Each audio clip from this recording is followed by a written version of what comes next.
할렐루야.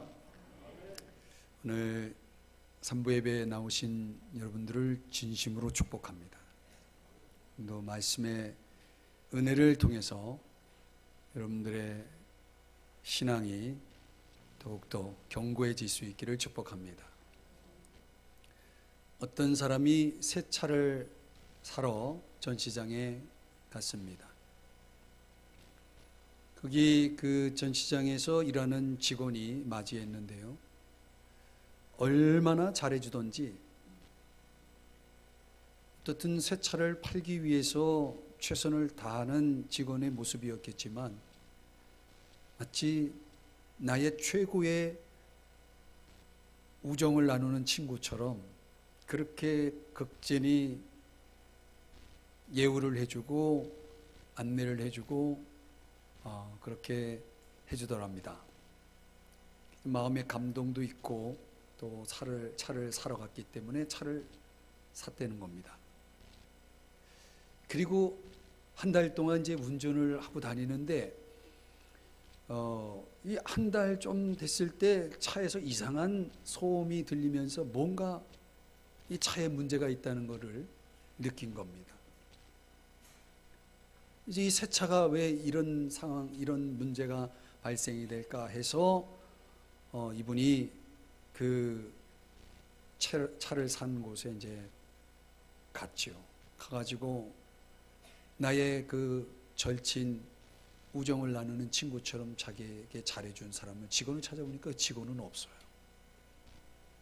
그래서 이러저러해서 내가 왔다, 그 직원한테 누구한테 얘기를 했더니 굉장히 귀찮아하면서, 지금 다른 사람도 있으니까 순서 기다리라고 그러면서 뭐 시간이 1시간이 걸려도 해줄 생각 없고 마치 내가 문제인 것처럼, 차 산 사람이 문제인 것처럼 그렇게 대하더랍니다.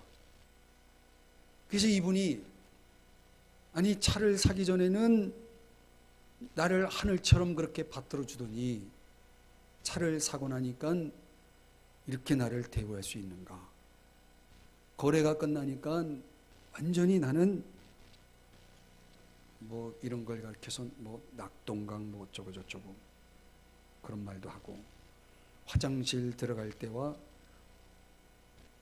뭐 그런, 죄송합니다, 예배 시간에 화장실 얘기해서 하여튼 그런 경우를 당한 거예요. 여러분, 이게 어디 그분만의 이야기겠습니까? 기업에서, 학교에서, 병원에서, 여러 곳에서 그런 경험은 종종 일어나는 일들입니다. 왜 이런 일들이 일어날까요? 대개 사람들을 대할 때 관심이 어디에 있습니까? 내가 무엇을 얻을 것인가에 관심이 있죠. 내가 무엇을 얻을 것인가. 다 자기 중심적인 자기 입장에서 사람을 대하다 보니까 그런 경우에는 관계가 굉장히 모호해지고 또 부실하고 오래가지 않고 이렇게 여러 가지 문제가 생기는 거 아니겠습니까? 오늘 성경 12절 말씀을 한번 보시면 바울이 이렇게 얘기합니다. 너희도 나와 같이 되기를 바란다. 너희도 나와 같이 되기를 바란다. 굉장한 표현입니다. 나처럼 됐으면 좋겠다, 이런 얘기죠. 문자적으로는 그렇습니다. 그런데 이게 원문에 보면은, 원문의 입장에서 해석을 하면 이런 뜻입니다. 내가 여러분의 입장에서 여러분의 입장에 서려고 노력했던 것처럼 당신들도 내 입장에서 좀 나를 이해해 주시오, 이런 말을 지금 하고 있는 겁니다. 원래 뜻이 그렇습니다. 그러니까 바울이 갈라디아 성도들을 어떻게 되어 있냐면, 가능한 한 그들의 입장에서 생각하고 그들의 입장에 서서 그들을 대하고 하면서 그들을 이해했다는 거예요. 근데 반대로 갈라디아 교회 성도들이 그렇지 않으니까 좀 반대로 내 입장도 좀 생각하면서 나를 좀 이해해 주어 라고 이야기를 하는 겁니다. 바울의 인간론은 그런 거예요. 사람을 대할 때 목적을 분명히 가지고 있습니다. 고린도전서 9장 22절에 보면 바울은 사람을 만나면 최대한 가급적 그 사람의 입장에서 그 사람의 입장을 배려하고 이해하려고 노력을 했어요. 그 목적이 뭐냐면 어떻게든 한 사람이라도 예수 그리스도에게 인도하기 위해서, 그 영혼을 구원하기 위해서라면 아직껏 내가 내 입장 다 있겠지만은 나를 생각 안 하고 상대방 입장에 최대한 맞추려고 노력을 했다. 이 고린도전서 9장 22절에 그렇게 말씀을 하거든요. 지금 현재 갈라디아 교인들은 이 바울을 그렇게 대하지 않는 겁니다. 그러니까 점점 사이가 벌어지고 있는 것에 대해서 바울이 염려를 하는 거예요. 우리가 그렇게 사이가 좋았는데, 관계가 좋았는데 지금 관계가 지금 균열이 가기 시작한 거예요. 물론 그 사이에는 이 율법주의자들의 가머니설, 유대화시키려는, 갈라디아 교회 성도들 유대화시키려는 그런 거짓된 그런 유혹에 의해서 지금 이런 일이 벌어지고 있는 것인데, 어떻든 결과적으로는 지금 관계가 문제가 생긴 거죠. 관계만 문제가 생긴 게 아니라 갈라디아 교회 성도들이 점점 하나님의 은혜에서 멀어지고 있는 것을 보면서 바울은 이 두 가지 문제를 잡고 싶은 겁니다. 하나님의 은혜, 더 나아가 바울 자신과의 관계의 회복을 위해서, 회복을 촉구하면서, 다시 설명드리면 말하자면 이런 거죠. 예전에 우리가 같이 있을 때 내가 당신들을 위해서 얼마나 헌신했습니까? 당신들이 내가 붙들고 있는 복음을 믿었고, 내가 사랑하는 주님을 믿었고, 그리고 내가 걸어가는 신앙의 길을 잘 따라오지 않았습니까? 그리고 나를 위해서 얼마나 잘해줬습니까? 그런데 왜 지금 잘못된 방향으로 가려고 합니까? 라는 이런 정서적인 호소를 하고 있는 거죠. 여기서 바울은 말씀드린 대로 갈라디아 교인들이 좀 은혜를 회복하고 바울과의 관계를 좀 회복했으면 좋겠다라는 바람을 지금 이야기를 하는 것이죠. 목회자인 제 눈에 볼 때 제가 이렇게 보니까 이 주변에 은혜를 잃어버린 사람이 많아요. 관계가 깨어져서 힘들어하는 사람이 많아요. 우리가 신앙생활을 계속 이어가려면 이 두 가지를 잘 극복해야 됩니다. 은혜를 잘 간직해야 되고 관계를 잘 유지할 수 있는 그런 신앙인이 되어야 됩니다. 근데 그렇지 못한 상황에 직면하면, 극단적으로 가면 하나님도 떠나고 교회도 떠나고 많은 문제들이 발생이 됩니다. 위로 하나님과의 관계가 옆으로 인간과의 관계에 얼마나 영향을 주는지 여러분 아셔야 됩니다. 제가 지금 신앙의 아주 중요한 원리를 말씀드린 겁니다. 그래서 우리는 하나님의 은혜 중심으로 가야 되는 것입니다. 그리고 하나님의 은혜가 우리 속에 채워지면 우리가 그 기초 위에서 인간관계를 풀어갈 수가 있습니다. 이 바울이 이것을 위해서 오늘 본문에서 갈라디아 교인들이 어떻게 하면 하나님의 은혜를 회복하고 관계를 회복할 것인가를 위해서 세 가지의 필요를 제시해주고 있습니다. 세 가지의 필요를 제시해주고 있습니다. 자, 그렇다면 오늘 설교 제목은 다시 은혜로 돌아가려면,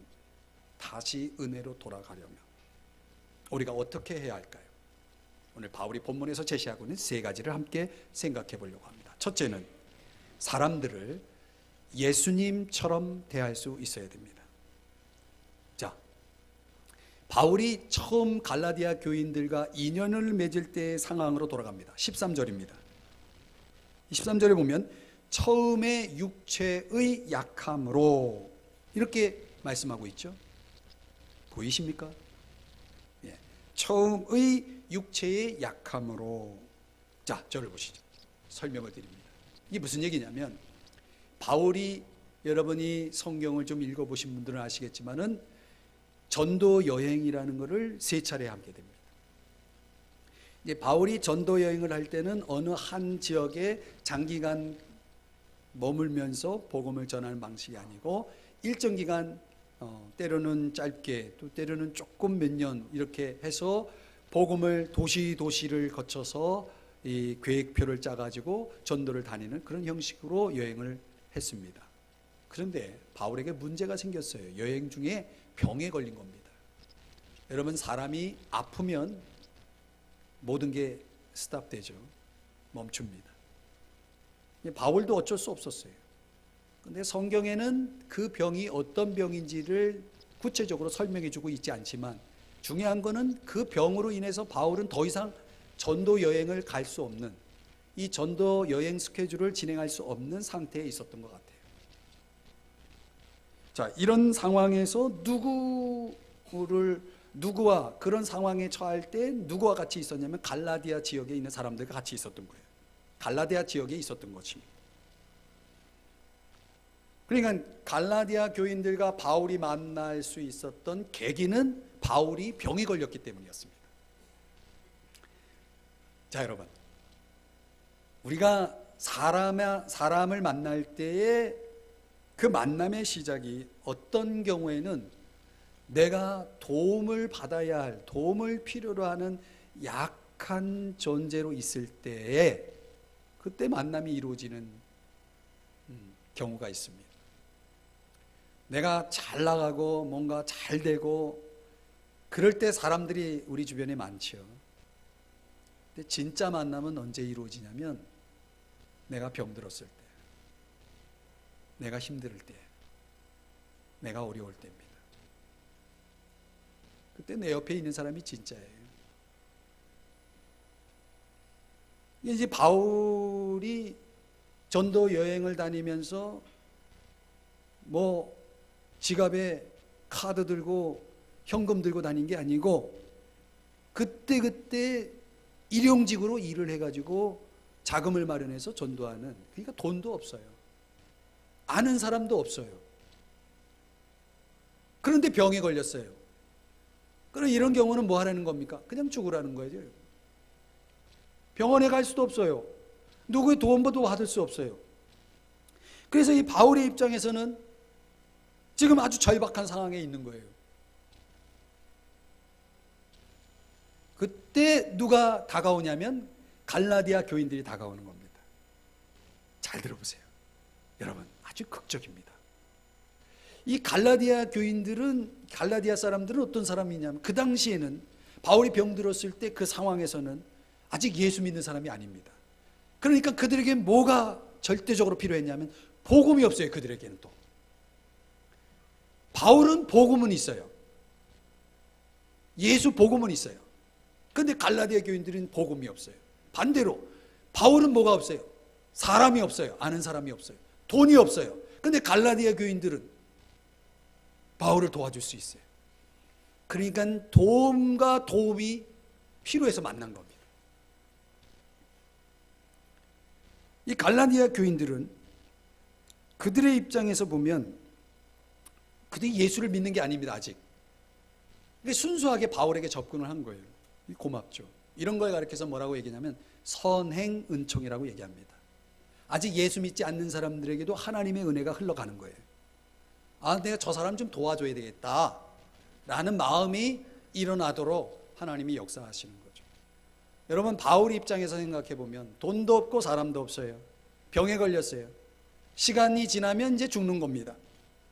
이런 상황에서 바울이 할 수 있는 게 뭡니까? 저분만 바라보는 거죠. 하나님 살려주시든지 데려가시든지 알아서 하세요. 그리고 하나님의 뜻에 자신을 맡기는 겁니다. 여러분, 때로는 우리가 이런 상황에 처할 때가 있습니다. 아무도 도와줄 리 없고 절박하고 막막한 그런 상황 속에 내가 처했을 때 그때는 하나님만 보이는 겁니다. 이게 믿음이라는 거죠. 바울에겐 그런 믿음은 있었어요. 믿음이 있고 복음이 있었으니까 하나님 의지하고 하나님 알아서 하세요. 그리고 누워있는 겁니다.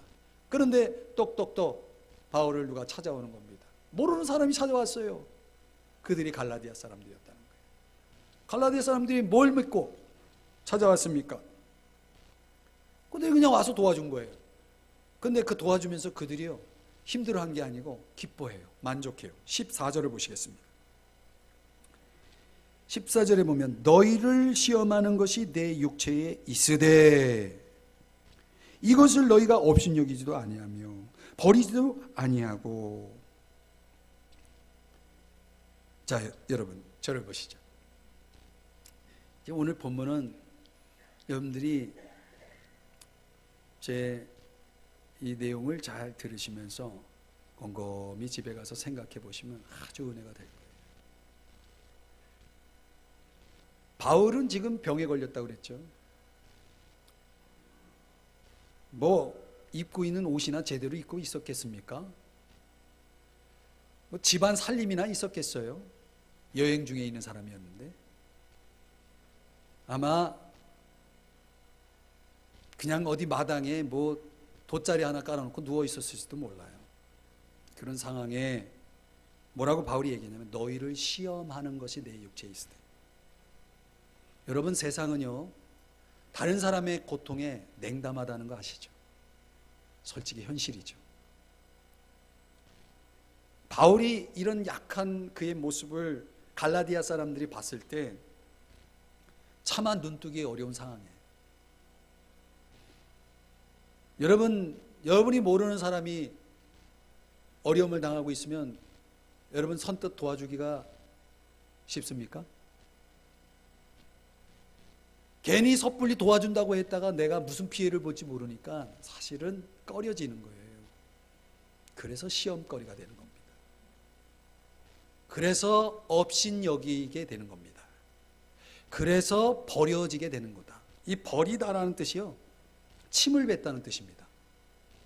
아 재수없네. 오늘따라 왜 저 사람 뭐였지? 침 뱉고 지나가는 것을 이 버리다라는 단어의 뜻이 그런 단어예요. 그러니까 여러분 내가 이런 어려움 상황 속에 있으면 사람들 나한테 침 뱉고 그냥 지나가는 겁니다. 그런데 갈라디아 교인들이 바울을 그렇게 대하지 않았다는 거예요. 그럼 어떻게 되었는가? 보니까 하나님의 천사같이 그리스도 예수와 같이 영접하였다. 여러분 이게 가능한 일입니까? 아니 예수님을 믿는 사람도 아니고 하나님을 제대로 아는 사람도 아닌데 바울이 가지고 있는 인간적인 약점을 개의치 않고 바울을 외모로 판단하지 않았다는 거예요. 그냥 순수하게 그렇게 도와준 거예요. 도와주다 보니까 바울이 누워서 가만히 있었겠습니까? 바울 마음속에 뜨겁게 타오르고 있는 복음의 열정이 있는데 복음을 전했겠죠. 그 메시지를 도와주면서 바울 선생님이 이야기하는 말씀을 거기에다 집중하고 거기다 청종하면서 기쁨으로 말씀을 받은 거예요. 그리고 예수 믿게 된 거예요. 15절 너희의 복이 지금 어디 있느냐. 이 말은 무슨 얘기냐면 이 복이라는 단어가 뭐냐면 문자적으로는 마카리스모스라고 하는 단어인데 기쁨, 만족이라는 뜻을 가진 단어예요. 그러니까 이 말을 다시 번역하면 너희의 기쁨이 어디 있느냐, 너희의 만족이 어디 있느냐. 그 기쁨과 만족은 언제 얻은 것이냐면 바울을 순수하게 도와줬을 때. 여러분 뭐가 복이에요? 편하게 사는 게 복이에요? 이렇게 희생하고 섬길 때 갈라디아 사람들의 마음속에 있었던 기쁨이 만족이 그게 복이라고 오늘 성경에 그렇게 표현하고 있는 거예요. 여러분 이런 복이 있나요? 여러분 안에? 이런 기쁨이 있고 이런 만족이 있으니까 그들이 갈라디아 사람들이 바울을 어느 정도로 위했냐면 눈을 빼어줄 정도로 그렇게 15절에서 말씀하고 있죠. 너희가 할 수만 있었더라면 너희 눈이라도 빼어 나에게 주었을 정도다. 야, 여러분 내가 누구를 위해서 뭘 한다고 했을 때 내 눈을 빼어줄 정도로 내가 평소 모르던 사람인데 가족도 아니고 친척도 아닌데 친구도 아닌데 그를 위해서 내 눈을 빼어줄 수 있다는 것은 이건 보통 생각 가지고는 안 되죠. 사랑하는 여러분, 바울을 위해서 이런 대단한 헌신을 보여줄 수 있었던 그 원동력이 뭐냐? 그들에게 기쁨이 있었고 만족이 있었다는 거예요. 여러분 보세요. 여러분 마음속에 기쁨이 있고 만족이 있어봐요. 사람이 여유로워집니다. 사람이 은혜롭습니다. 마음의 기쁨과 만족이 없는 사람들 보세요. 복되게 살지 않습니다. 은혜가 없습니다. 이 도대체 갈라디아 사람들은 어떤 눈을 가졌던 겁니까? 침 뱉고 지나갈 수 있는 사람이었는데, 업신여길 수 있는 사람이었는데, 자기들의 눈까지도 빼어줄 정도로 하나님의 천사로 예수님이 마치 방문한 것처럼 그렇게 섬겼다는 거죠. 그러니까 뭐가 있었냐면 사람을 보는 안목이 있었다는 거예요. 사람들이 약하면 그 약한 사람을 볼 때 사람들은 시험거리, 말거리로 삼습니다. 여러분 주변에 또 우리 신앙인들 가운데 공동체 속에 누가 약해요? 약한 걸 보면서 시험 드는 사람이 있고, 약한 걸 보면서 말거리로 삼는 사람이 있어요. 그런 사람들은 뭐가 없는 거냐면 은혜가 없는 사람들이에요. 은혜가 있으면 그럴 수가 없어요. 은혜가 있다는 건 시험 들지 않는다는 얘기고, 다른 사람 약한 거 가지고 말거리 삼고 하지 않아요. 그 사람을 위해서 기도해 주지, 그 사람들을 위해서 더 감싸 주지. 그러니까 갈라디아 사람들은 바울을 하나님이 보낸 천사로 봤단 말이에요. 예수님이 방문한 것처럼 봤단 말이에요. 그 눈까지 빼어주려고 했단 말이죠. 뭐가 있어서? 기쁨이 있어서, 만족이 있어서. 이런 사람을 가리켜서 뭐라고 얘기합니까? 은혜가 있는 사람이다 라고 얘기하는 겁니다. 히브리서 13장에 보면은 아브라함의 예를 들면서 아브라함이 지나가던 손님 대접했는데 그 손님이 누구였냐면 천사였단 말이죠. 부지 중에 천사를 대접했대요. 예수님도 이런 말씀을 했어요. 너희들 여기 있는 지극히 작은 형제 하나에게 한 것이 곧 내게 한 거야. 내가 그 상을 줄게. 이렇게 말씀하셨어요. 사랑하는 여러분, 어떤 사람의 눈에는 그렇게 보인다는 거예요. 부지 중에 천사를 대접하고 부지 중에 예수님을 섬기는 것입니다. 그러니까 주변 사람이 시험거리가 아니라 예수님처럼 보일 때 그게 은혜인 거예요. 그래서 바울이 묻고 있는 것입니다. 너희의 복이 지금 어디 있니? 이 말은 다시 얘기하면 너희 기쁨이 지금 어디 있니? 너희들의 만족이 어디 있니? 다시 은혜로 돌아가시기를 바랍니다. 은혜를 회복하셔야 됩니다. 두 번째로, 다시 은혜로 돌아가려면 사람들에게 참된 말을 할 수 있어야 됩니다. 16절, 내가 너희에게 참된 말을 함으로. 이 참된 말이라는 단어는 알레디온이라고 하는 단어인데, 이건 진리를 뜻하는 단어예요. 진리라는 뜻이에요. 그러니까 참된 말을 한다는 것은 무슨 뜻이냐면 진리를 말하고 또 자신의 삶과 생활 습관 속에 진리를 반영하는 사람. 그러니까 진리를 말만 하고 진리대로 살지 않는 사람, 복음을 전하기만 하고 복음대로 살지 않는 사람, 이런 사람이 있죠. 이 참된 말을 한다는 것은 그런 사람을 얘기하는 게 아니고 두 가지가 다 따라오는 겁니다. 진리를 말할 줄도 알고 진리대로 살 줄도 아는 사람, 이게 누구였냐면 바울이었다는 것입니다. 그럼 이런 사람들을 보면은 존경해야 되잖아요. 근데 갈라디아 교인들은 뭘로?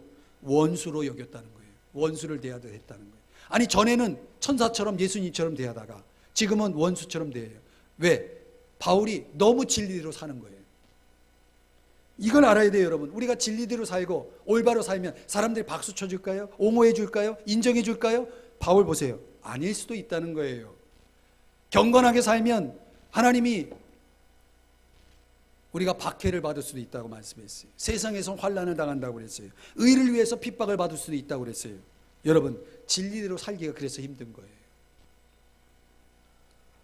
바울은 원치 않게 지금 원수 취급을 받았어요. 그럼 저 사람이 나를 원수 취급하면 나도 저 사람은 원수 취급해야 됩니까? 아니에요. 우리 믿는 사람은 그렇게 하면 안 돼요. 할 수 있거든 모든 사람들과 더불어 평화하라. 로마서 12장 18절에 말씀하고 있어요. 저 사람이 나를 원수 취급하면 나는 저 사람을 원수 취급하면 안 되고 오히려 더 축복하고 오히려 더 평화하려고 해야 돼요. 그래서 예수님이 팔복에서 말씀하시기를 화평케 하는 자는 복이 있나니 저희가 하나님의 아들이라 일컬음을 받을 것이요. 하나님의 아들의 특징이 뭡니까? 피스메이커입니다. 평화를 만들고 평화를 이루어가는 사람이에요. 분란을 일으키는 사람이 아니라 평화를 만들어가는 사람이 하나님의 아들인 것입니다. 사랑하는 여러분, 그런데요, 아무리 평화하려도 평화할 수 없는 사람이 있어요. 17절, 오직 너희를 이간시켜. 중간에 그런 말씀이 나옵니다. 이 이간시키는 사람이 있는 거예요. 바울과 갈라디아 성도들의 사이에서 이간시켜가지고 자꾸 관계를 멀어지게 만드는 사람들이 있었다는 것입니다. 말하자면 오늘 같은 이단과 같은 사람들이죠. 여러분, 악을 행하는 사람도 열심히 있어요. 그거 아세요? 이단들이 얼마나 열심히 있는지 몰라요. 우리 아파트에 가끔 방송이 나와요. 설문조사를 빙자하여 방문을 하면서 이상한 종교 행위를 하는 사람들 관리실로 신고해 주시기 바랍니다. 그들이 누구냐면 신천지 같은 그런 이단들이 돌아다니는 거예요. 옛날에는요, 교회에서 많이 찾아왔어요. 교회에서 전도를 많이 다녔어요. 요즘은 전도를 안 해요. 이 신앙인들이 전도 안 해요.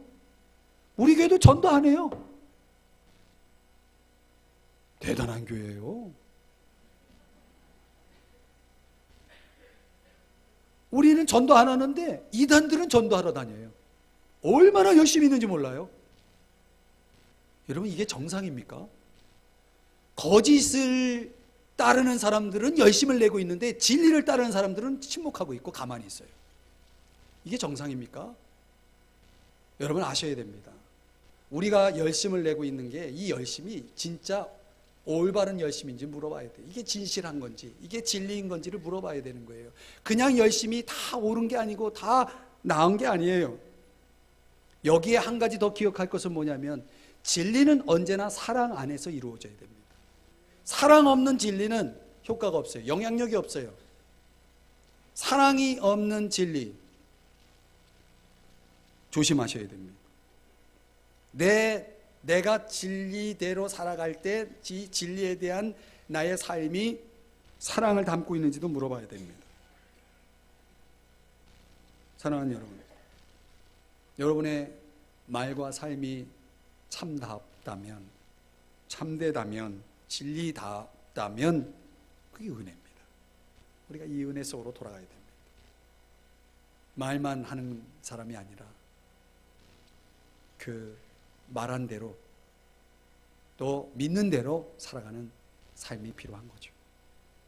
마지막 세 번째는요, 다시 은혜로 돌아가려면 그리스도의 형상이 이루어지기까지 계속 자라가야 됩니다. 19절을 한번 보시겠습니다.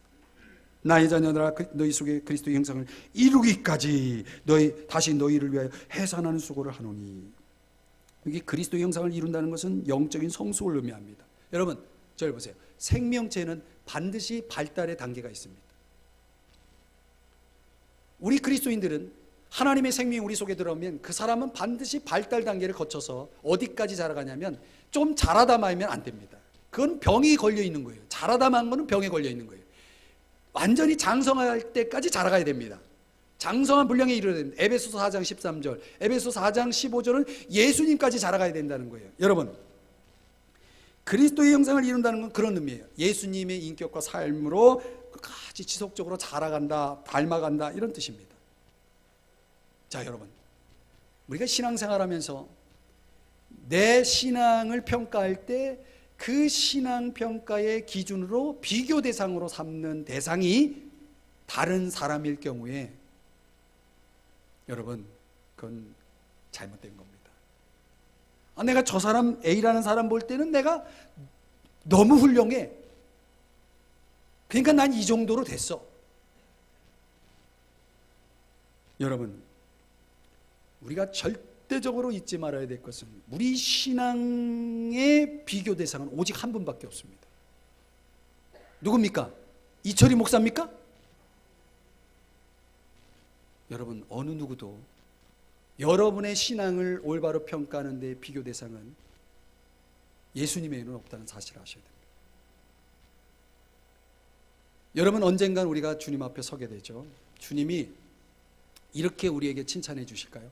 야, 너 A 집사보다는 훨씬 기도 많이 하고 훨씬 훌륭한 신앙 가졌어. 됐어. 잘했어. 이렇게 칭찬하실까요? 천만의 말씀이에요. 다른 사람과 비교하면서 영적으로 교만에 빠진 사람들 많이 봤습니다. 조심하셔야 됩니다. 다른 사람의 신앙과 비교하면서 시험 드는 사람 많이 봤습니다. 이건 절대적으로 어리석은 사람입니다. 어디 성경에 저 사람 비교하면서 신앙생활하는 말씀이 어디 있습니까? 성경 없습니다. 우리의 신앙의 비교 대상은 예수님밖에 없습니다. 그래서 우리가 날마다 회개할 수밖에 없고, 그래서 우리가 날마다 열심히 신앙의 경주를 달려갈 수밖에 없는 것입니다. 그러니까 우리는 주님 앞에서 내가 어떤 존재인가가 중요하지, 저 사람 앞에서 내가 어떤 신앙을 하고 있느냐가 중요한 것이 아니라는 말씀입니다. 그래, 이런 변화의 과정을 가기가 얼마나 어려운지요. 바울이 그 힘든 과정을 묘사하기 위해서 19절 해산하는 수고를 한다 이렇게 얘기했습니다. 한번 따라 하십시다. 해산하는 수고. 해산이 뭡니까? 흩어지라는 얘기입니까? 해산이 뭡니까? 출산할 때, 아기 출산할 때 겪는 고통이잖아요. 이 우리 엄마들은 다 아시잖아요. 남자들은 잘 몰라요. 제가 제 딸을 낳을 때 제 아내가요, 새벽에 양수가 터졌어요. 걔는 너무 당황해가지고, 그래가지고 산부인과를 갔어요. 근데 그 와중에 제가 뭘 했냐면 책을 챙겼어요. 책. 이 책을 왜 가지고 가려고 했을까요? 저는 산부인과에 데려다 주고 아기 날 때까지 책 읽으려고. 근데 그 시간에 산부인과 그 병실에 아무도 없고 제 아내만 들어가는 거예요. 그리고 의사가 그러더라고요. 지금 나올 수 없으니까 당신도 들어가 있으라고. 12시간 이상을 진통했어요. 아내가 이 해산의 고통을 겪고 있는 중에 한 가지 더 고통을 겪었어요. 졸고 있는 남편 때문에 고통을 겪더라고요. 견딜 수가 없더라고요. 막 죽을 것 같아요. 막 졸려서. 근데 거기에 한 가지 더, 지금도 제 아내가 섭섭할 때 저한테 얘기해요. 어떻게 그 상황에서 책을 가져올 수 있냐고. 왜 그래요? 해산하는 수고가 뭔지 몰라서 제가. 몰랐어요. 여러분, 한 사람을 예수 믿게 하는 게 얼마나 힘들어요. 아시잖아요. 근데 그거보다 더 힘든 게 뭔지 아세요? 그 예수 믿은 그 사람 삶의 전 영역 속에 예수 담게 하는 게 더 힘든 거예요. 여러분, 구원받으면 끝나는 겁니까? 구원받는 것은 신앙생활의 시작에 불과해요. 여러분, 아기 낳고 끝납니까? 아기 낳는 게 힘듭니까? 아기 키우는 게 힘듭니까? 저는 뭐 어려운 질문 안 던져요. 해산하는 수고를 하는 게 거기서 그 고통이 끝나는 게 아니더라고요. 그러니까 우리 그리스도인들은 예수 믿는 것도 힘들어. 어렵게 믿었어. 그러고 혼나요. 그러면 안 됩니다. 그 다음부터는 예수 닮기 위해서 고통을 겪어야 됩니다. 그러면서 자라가는 겁니다. 그런데 애가 태어나가지고 알아서 커요. 야, 내가 낳느라고 고생했는데 네 알아서 커라. 내던집니까? 세상에 그런 부모가 어디 있습니까? 그러니까 여러분 예수 믿는다고 난 이제 알아서 내가 예수 믿을게요. 그러고 끝나. 혼자 신앙생활 하는 사람이 있어요. 그 얼마나 어리석은 거예요, 여러분. 이 말은 무슨 얘기냐면 나 혼자서 클 테니까 엄마 노 터치. 그러는 거랑 똑같아요. 커집니까? 됩니까? 그래서 이 목적을 달성하기 위해서 바울이 뭐라고 했냐면 다시 그랬습니다. 다시. 이 다시라는 단어가 중요한 단어예요. 다시 너희를 위하여 해산하는 수고를 한다. 그 왜 해산하는 수고에 비유를 했을까? 여러분, 누가 그 수고를 합니까? 실제적으로 엄마죠. 엄마가 그 수고를 마다하지 않는, 거부하지 않는 이유가 뭡니까? 내 태 속에 있는 아이에 대한 깊은 애정 아니겠습니까? 바울이 어떻게 다시 너희를 위하여, 갈라디아 교인들을 위해서 해산한 수고를 하겠다고 하는 겁니까? 사랑이 없이는 안 되는 거예요. 육신의 부모는 자식을 버릴 수 있습니다. 그런 냉정한 부모도 있습니다. 그러나 자녀를 사랑하는데 어떻게 버립니까? 버릴 수 없는 겁니다. 하나님 아버지께서 우리를 하나님 자녀 되게 하셨는데 그냥 우리를 내버려 두겠습니까? 우리를 잘 키우기를 원하잖아요. 그래서 하나님이 붙여주는 사람이 누굽니까? 갈라디아 교인들에게는 바울이었어요. 그게. 바울은 깊은 어머니의 사랑의 그 애정을 가지고 돌봄의 역할을 해주는 존재가 되었던 거죠. 여러분 기억하셔야 돼요. 신앙생활의 원리를 깊이 깨달으셔야 됩니다. 히브리서 13장 17절에 보면 너희를 인도하는 자들에게 순종하고 복종하라. 너희 영혼을 위하여 경성하기를. 경성한다는 깨어있다는 얘기예요. 엄마가 애가 자도 깨어있는 엄마들 많아요. 키우면서 그랬잖아요. 애가 조금만 뭐 움직여도 엄마는 깹니다. 깨고 얘가 뭐가 문제가 있나? 그걸 돌봅니다. 여러분, 여러분의 영혼들을 위해 깨어있는 사람이 누굽니까?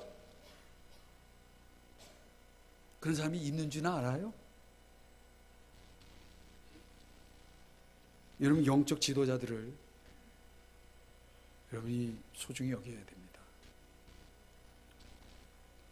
에베소 4장 16절에는 이 팔이 알아서 자랍니까? 몸에 붙어 있어야 됩니다. 연결되어야 됩니다. 그래서 도움을 받음으로 연결되고 결합돼요. 그러니까 우리가 다시 은혜로 돌아가려면 공동체에 연결되어야 됩니다. 그리고 공동체로부터, 교회 리더들로부터 도움을 받아야 됩니다. 말씀의 도움, 기도의 도움, 예배의 도움, 교제의 도움, 이런 것들 도움을 받는 겁니다. 여러분들의 영혼을 위해서, 천국 가는 그날까지 여러분들을 위해 깨어서 기도하고 여러분들을 인도하기 위해서 힘쓰는 사람들을 여러분들이 잘 따르는 것이 여러분들이 혼자 알아서 크는 것보다는 훨씬 유리합니다. 저는 비교하라고 말하지 않습니다.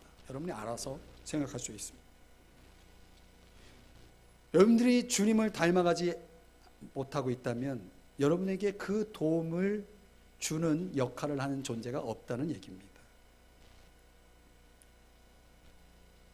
다시 은혜 속으로 돌아가야 됩니다. 며칠 전 제 아내가 저에게 책 하나를 던져주면서 읽어보라고 했습니다. 얇은 책입니다. 122쪽 되는 책입니다. 122쪽이면 얼마 안 되죠. 근데 그림이 엄청 많아요. 그래서 실제로 글자로 따지면 20쪽도 안 되는 것 같아요. 동화예요. 동화 소설. 그래서 제가 이거 애들 보는 책을 왜 내가 봐야 되냐? 내가 볼 책이 얼마나 많은데. 그렇게 생각을 했는데 하여튼 읽어보라는 거예요.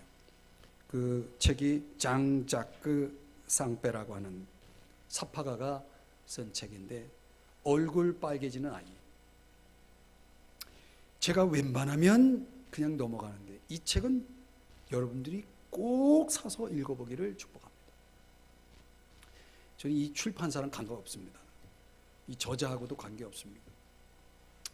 제가 하마터면 이 책을 보다 울 뻔했어요. 거기에 등장하는 두 아이가 있는데 마르셀렌 까이유라고 하는 이름을 가진 아이하고 르네 라또라는 아이가 등장합니다. 근데 이 마르셀렌 까이유는 상황에 관계없이 시도 때도 없이 얼굴이 빨개지는 아이예요. 그러니까 늘 빨개져 있어요. 그러니까 다른 아이들이랑 차이가 있잖아요. 티가 나잖아요. 그 아이들에게 딸을 당하는 거예요. 얘랑 가까이 하는 애는 별로 없어요. 그러던 어느 날 시도 때도 없이 재채기를 하는, 기침을 하는 이 르네 라또라고 하는 아이가 친구로 다가옵니다.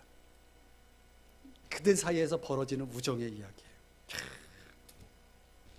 저는 동화도 이런 감동을 주는 동화가 있구나 생각을 해봅니다. 이 르네는, 재채기하는 르네는 황달에 걸렸을 때 이 마르셀랭이 그의 곁에 와서 이렇게 함께 있어줍니다. 또 마르셀랭이 홍역을 앓을 때는 르네 역시 이 병을 앓은 적이 있으니까 또 옆에 오래 같이 곁에 있어줍니다. 그리고 얘기를 나눕니다.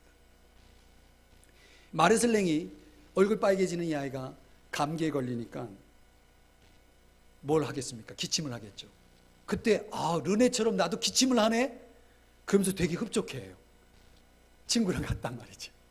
이 반대로 르네는 어느 날 햇볕을 너무 많이 쬐가지고 얼굴이 탔어. 빨개졌어요.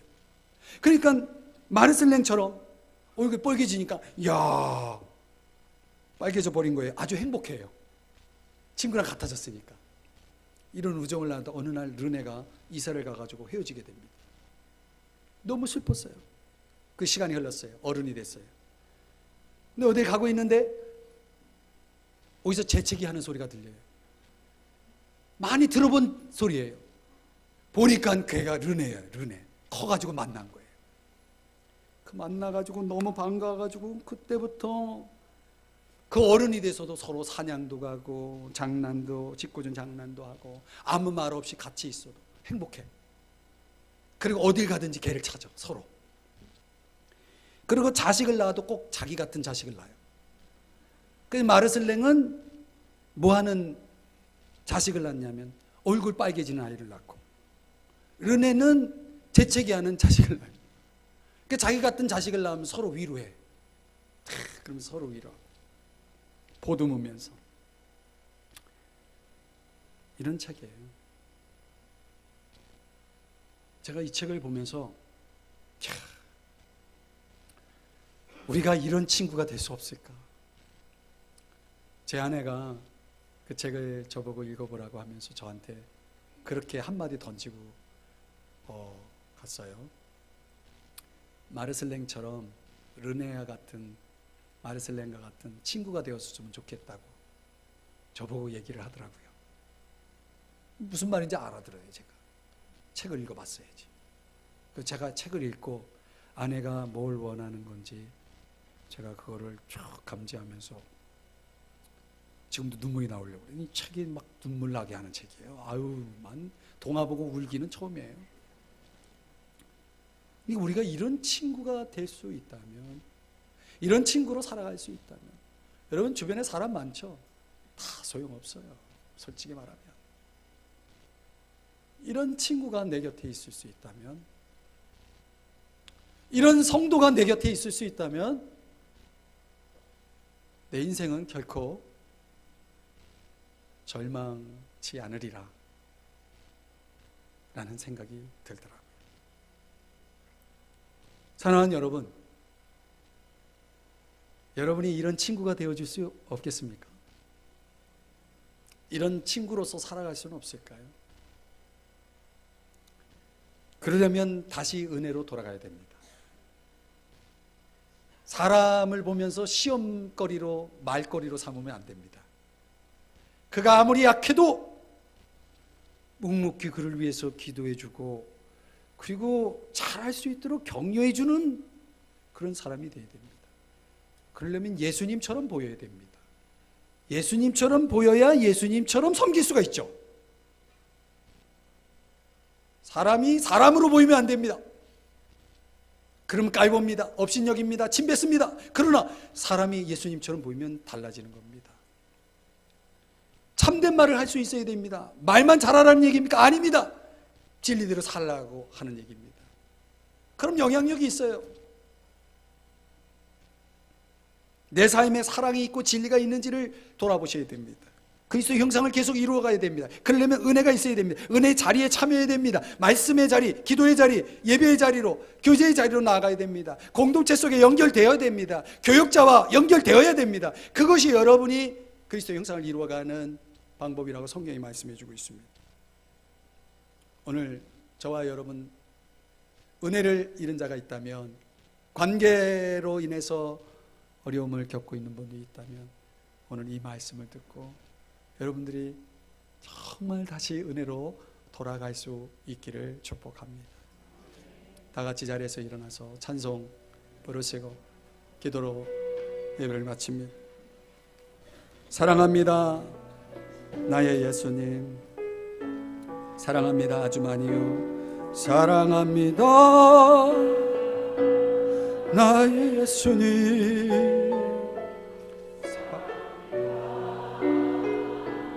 아주 많이요. 사랑합니다 나의 예수님, 사랑합니다 그것뿐이에요. 사랑한다 아들아, 사랑한다 아들아, 내가 너를 잘 아노라. 내